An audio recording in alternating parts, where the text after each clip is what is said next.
Tutu Atwell within top 10 PFF grades for receivers. Fortunately for the Rams, second-year receiver Tutu Atwell has broken out in a big way, and he's shown through despite McVay and the coaching staff holding him back. Atwell's opportunities were extremely limited while both Kupp and Robinson were healthy, but over the last several weeks the youngster has been a regular part of the offense and he's been a promising contributor.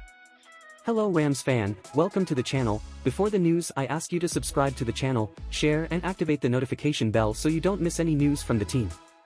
On just 21 targets, Atwell has 11 receptions for 237 yards and a TD. He's also added another 27 yards on the ground and was effective as a runner against the Seattle Seahawks. Despite his limited playing time, which continues to look like a head-scratching decision by the coaching staff, Atwell is fifth on the 2022 Rams in receiving, behind just Kupp, 812 yards, 98 targets, Tyler Higbee, 455, 81, Ben Skowronek, 373, 58, and Robinson, 339, 52.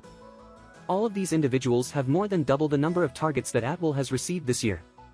But his stats could be even more impressive if it weren't for 3 to 4 games spent with John Wolford or Bryce Perkins throwing him the ball. Neither quarterback has been able to push the ball down the field beyond 20 yards or so.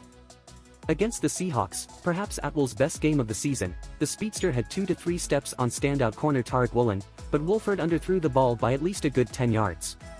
Somehow what seemed like a sure touchdown bomb turned into an almost interception. The analytics and PFF grades also tell us that Atwell has been impressive this season. The second-year receiver has earned a receiving mark from PFF of 85.0, good for the 7th best grade at the position. Just in front of him is Cooper Kupp, 86.3. The next closest Ram is Brandon Powell at number 45, 73.0. Allen Robinson is all the way down at number 102 with a receiving grade of 65.8.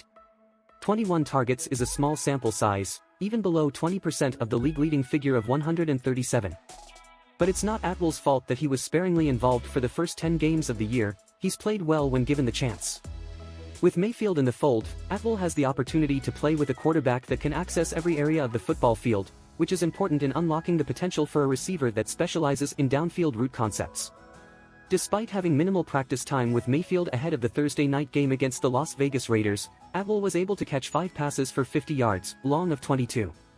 This could be a productive combination over the team's final 4 games. If he keeps performing at the level we've seen from him so far, it won't be long before Atwell sheds the dreaded label of draft bust given his former second-round status. Atwell has excelled this season despite the coaching staff failing to put him in positions to prove his worth, and he's shown that he should be a staple in the 2023 offense alongside Kupp.